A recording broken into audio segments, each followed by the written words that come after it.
Hello, and welcome to Short Trip. You want to travel the world for months? That's what we all would love to do, but often we just can't afford the time. With Short Trip, we will show you how you can explore a country or a region in the shortest amount of time and take the most out of it on an individualized route. Of course, you're able to cut, adjust, or change the trip if you're on your own, according to your wishes. Traveling with us also means being on the road. We rarely spend more than one night in one place. So never forget, the way is the goal. And now lean back and let yourself be inspired.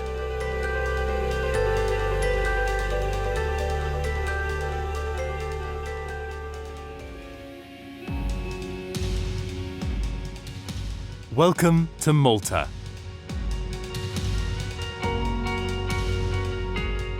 The main island of the small republic is just 27 kilometers long and 14.5 kilometers wide.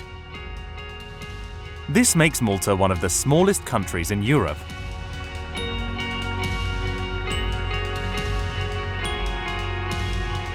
The neighboring islands Gozo and Komino also belong to the island state. With around 430,000 inhabitants, Malta has the 5th highest population density in the world. This is noticeable when travelling by bus or rental car at peak times.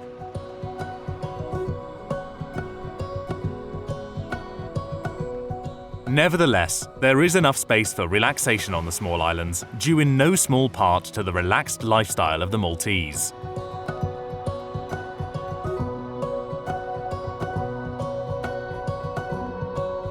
Malta has an exciting history behind it. Studies prove that the islands were already populated in the Stone Age.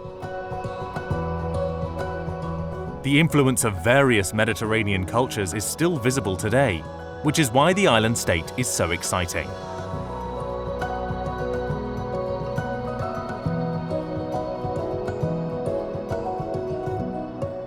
If you like culture, you've come to the right place. Beautiful villages, museums, historical ruins, the sea, and the rocky landscape are the highlights of Malta. If you're planning only a beach or bathing holiday, you should reconsider your visit to the islands. Although there are different sandy beaches, for example Maliha Bay or Golden Bay, in the high season these beaches are mostly overcrowded. In addition, it's often very hot in Malta in the summer months. Here, the proximity to Africa becomes clear. We therefore recommend a trip in the cooler months, between October and March. The sea is usually too cold for bathing and the likelihood of rain increases.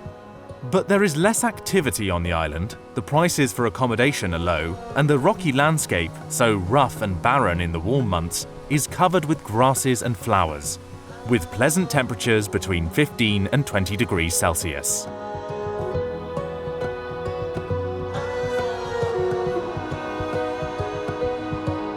Tip: a rental car is not absolutely necessary. Parking spaces are limited and left-hand traffic through the narrow lanes is hard to adapt to. The well-developed bus system, on the other hand, makes it easy to get to almost every spot on the islands of Malta and Gozo. A week ticket only costs around €21 in 2019.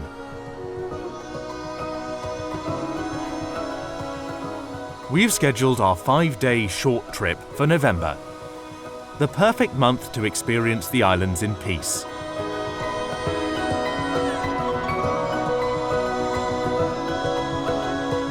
Our accommodation is located in Sliema, a suburb of Valletta, and is the ideal starting point to discover Malta and Gozo. Valletta can be reached in a few minutes by ferry or bus. Sliema offers a wide range of accommodation in all price ranges, and there are plenty of supermarkets, restaurants, and bars. By the way, if you want to spend a quiet holiday, you should avoid the party district, Paceville, in the city of St. Julian, which is directly connected to Sliema. On our first day, we discover Valletta, the smallest capital of Europe, and roam through Vittoriosa, one of the atmospheric 3 cities.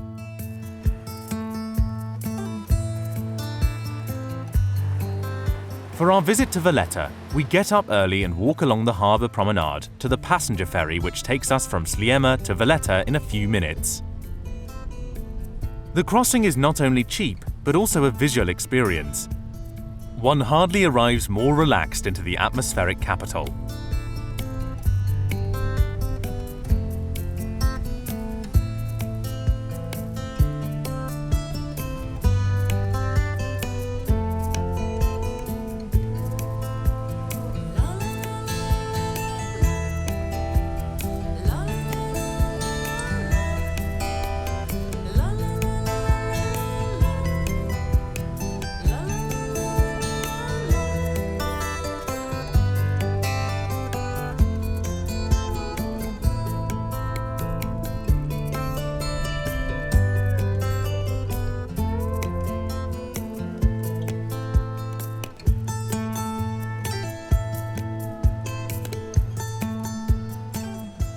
After a short walk, we get to the centre of Valletta. There are many possibilities to spend the day. Exciting museums, impressive churches, many shops, as well as restaurants and cafes prove that the city has the title European Capital of Culture 2018 quite rightly.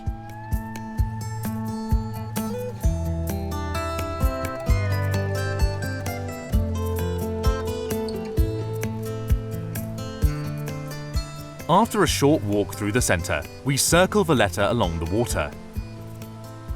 It's easy to see why Malta, with its exciting exotic architecture and winding alleys, is a popular location for big Hollywood productions.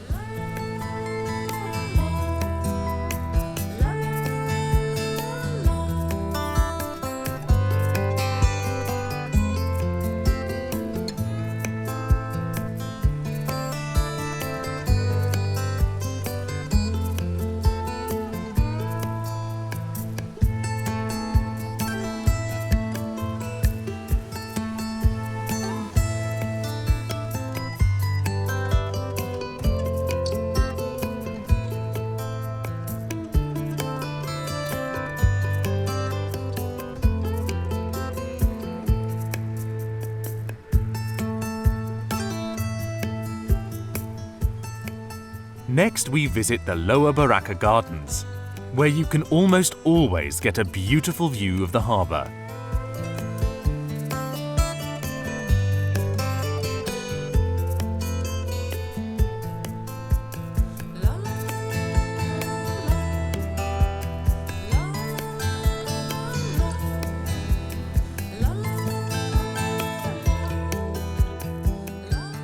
Then we cross the newly renovated Valletta City Gate to get to the Triton Fountain and the central bus station.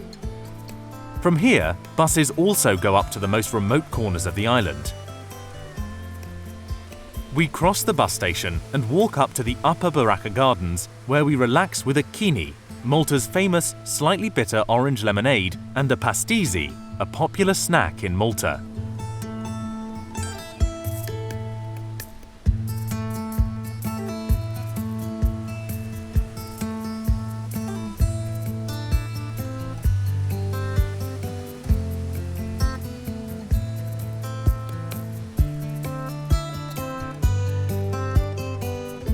From the upper Baraka Gardens, an elevator leads down to the harbour area of the island. The trip down is free of charge. Only those who want to go up again pay a small fee, or put in a bit of exercise and take the stairs.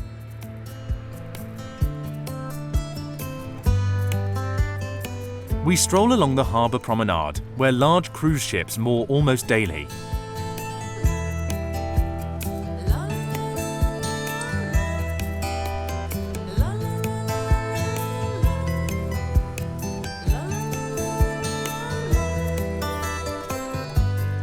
Near the elevator, there is also the jetty of the Three Cities ferry that takes us to Vittoriosa.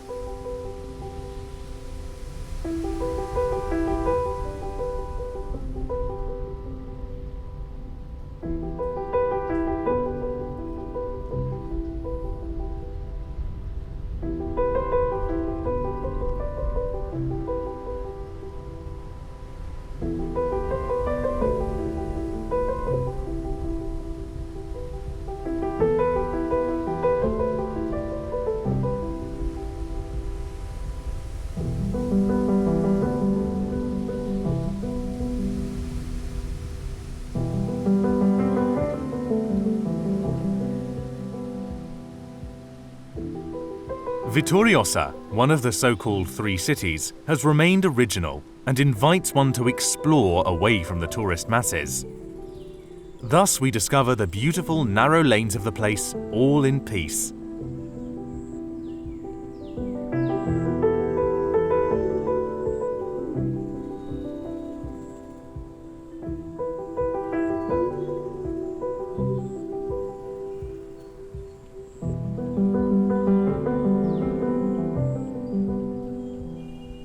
Those who have some more time can complete their three cities tour and additionally roam places Calcara and Bormla.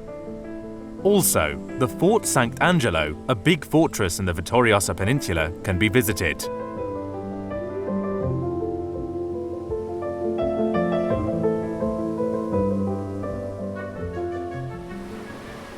In the late afternoon, we take the ferry back to Valletta and enjoy the evening atmosphere in the capital.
On the second day of our short trip, we discover three exciting places: the beautiful town Mdina, the Dingley Cliffs, and the Blue Grotto.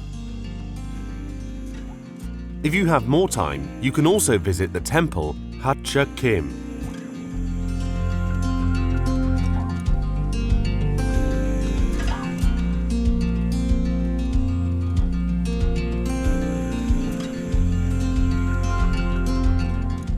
The historical Mdina was once the capital of Malta and has only 240 inhabitants. We are early and can explore the city in peace.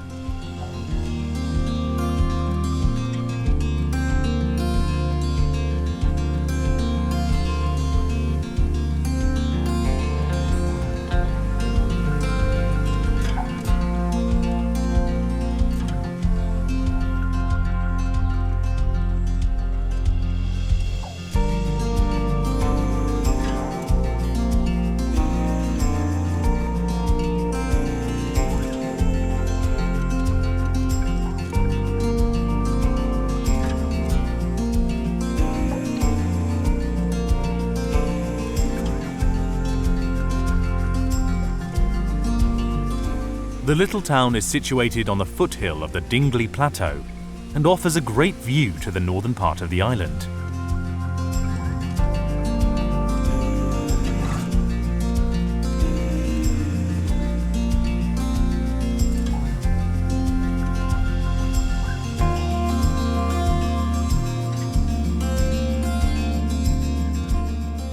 After we've explored the small town centre, we made a small tour to Ruppert. The town connects seamlessly to Mdina and is much more modern.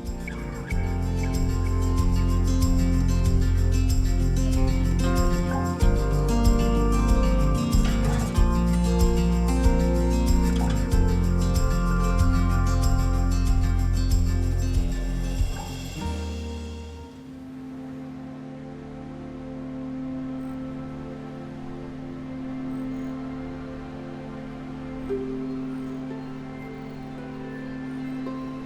The Dingley Cliffs, only a few minutes by bus from Mdina, are some of the most beautiful places in Malta. The cliff formation rises over 230 meters from the sea and invites you to a short hike. The Dingley Cliffs, only a few minutes by bus from Mdina, are some of the most beautiful places in Malta. The cliff formation rises over 230 meters from the sea and invites you to a short hike.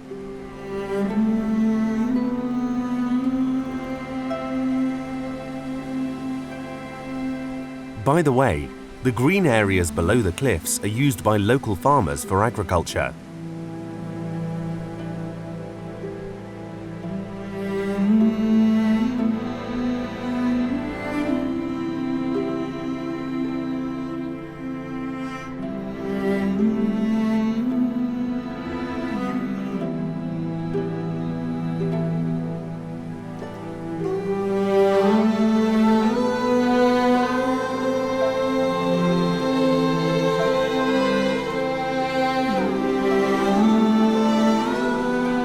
From the Dingley Cliffs, we continue to the Blue Grotto. The Blue Grotto belongs to a cave system that can only be reached from the sea. In the sunlight, the water shimmers sky blue. If the weather is good, you can take a trip to the grotto. Local fishermen offer well-organised, entertaining trips for around €8.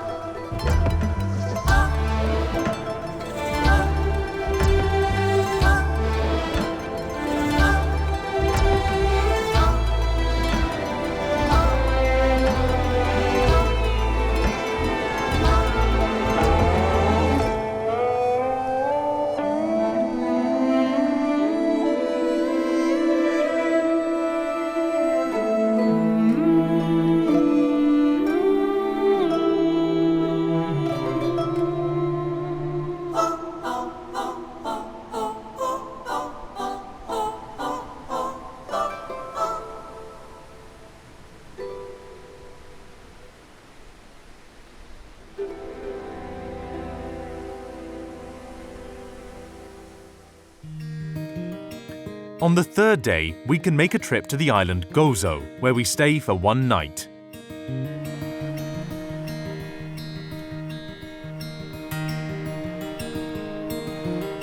By bus, we go to Chikeva. From there, we get comfortably and cheaply with the Gozo Channel line in 20 minutes to Malta's sister island.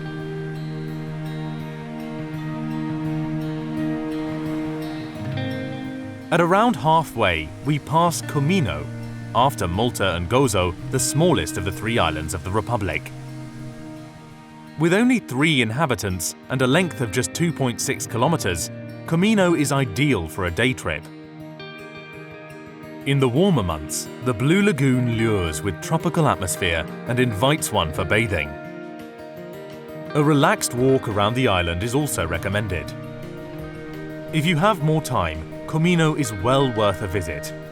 In the warmer months, small ferries go there from Malta and Gozo, but in the winter, a visit to the tiny island is only worthwhile to a limited extent.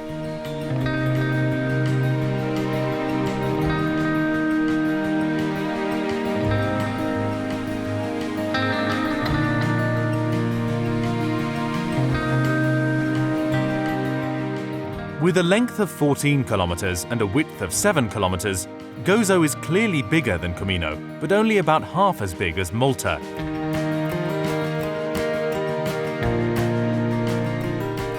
The island has its own well-functioning bus system, with which almost all places worth seeing can be easily reached.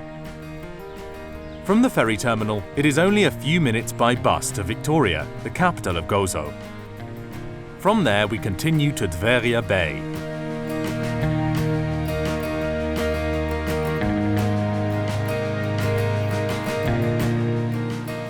Until recently, you could admire the famous Asia window, which collapsed in March 2017 after a storm. The beautiful rocky coast is absolutely worth seeing, even without the Asia window.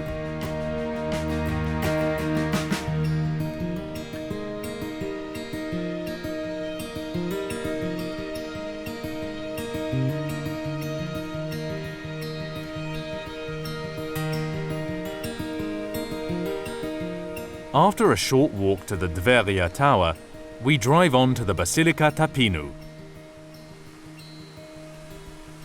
The beautiful church in neo-Romantic style was opened after 12 years of construction in 1932, and even visited by Pope John Paul II. A visit to the church is free of charge.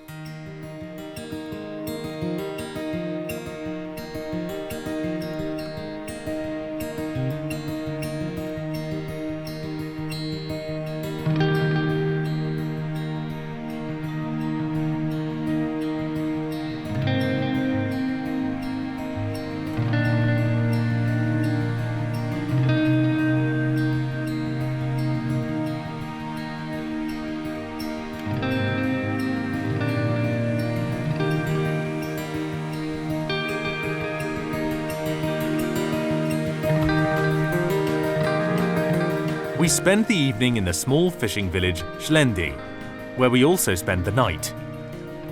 Especially in the colder months, it is pleasantly quiet here, and you have the beautiful bay almost to yourself.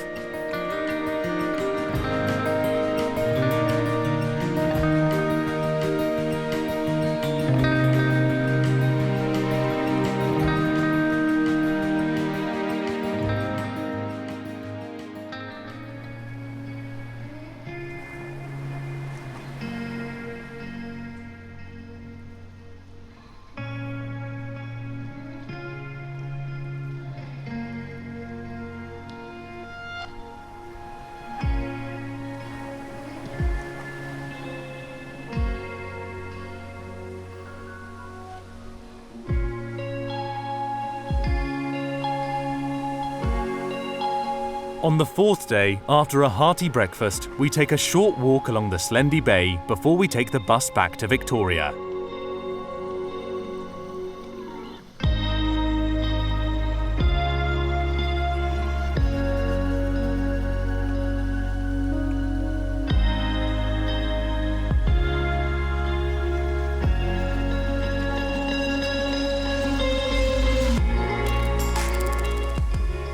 There we hike a little through the centre before we visit the citadel.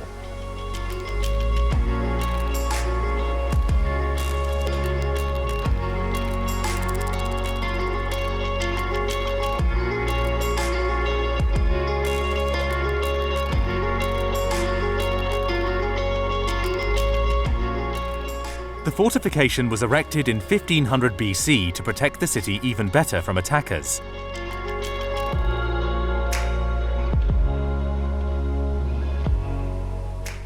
Our ramble leads us past the cathedral to the highest point of the citadel.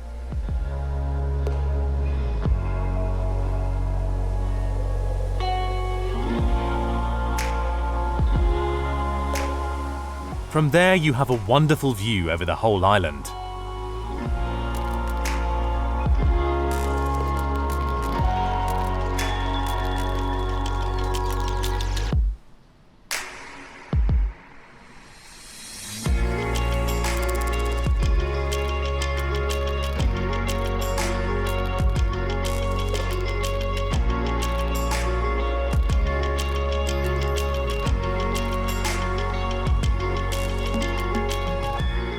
Our following walk through the atmospheric city centre ends with a break in the Villa Rundle garden, a beautiful little park in the centre of Victoria.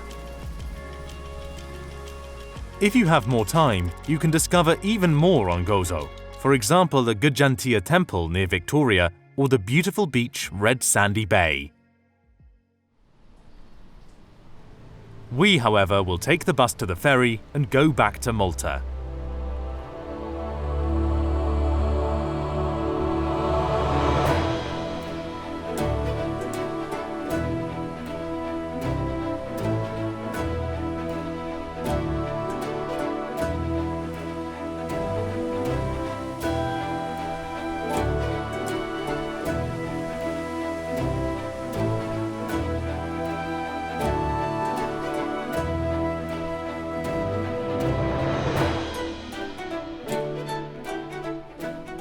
St Agatha's Tower, also known as the Red Tower, is located near the ferry terminal.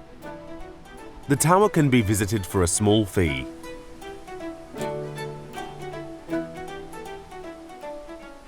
After visiting the tower, we walk down through the Foresta Nature Reserve to Mdina Bay, where we ended the day.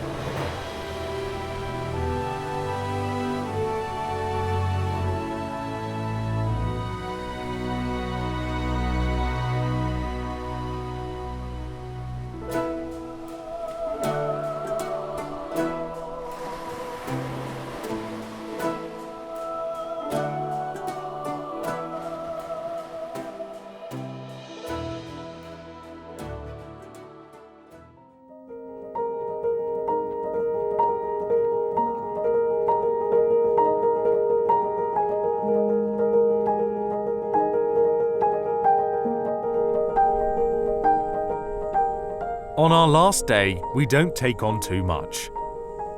In the morning, we relax in the St Anton Gardens, a real insider tip in the heart of the island. Here you hardly see any tourists and can walk through the park in peace and quiet.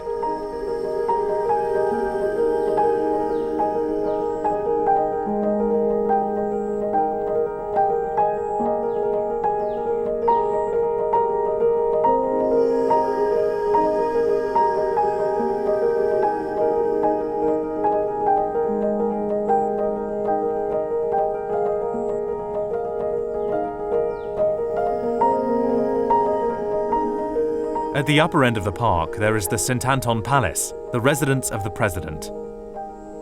A publicly accessible passage leads to a cafe that is popular with the locals and cheap, as well as to the president's kitchen garden. Perfect for a relaxed lunch break.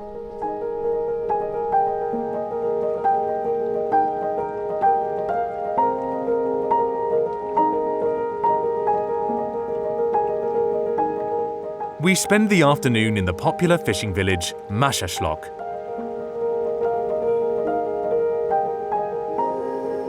The unusual name is composed of the Arabic word masa for port and the Maltese word schlock, which means south wind. Here you can also find the typical Maltese colourful fishing boats, which you can hardly get enough of seeing.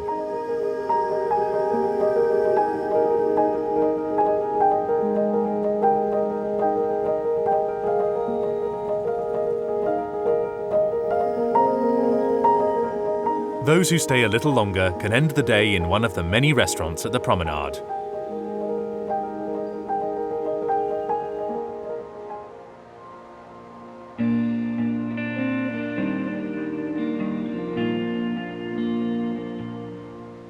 But we drive back to Sliema and walk along the promenade once again. There we enjoy the sunset and the wonderful view to Valletta.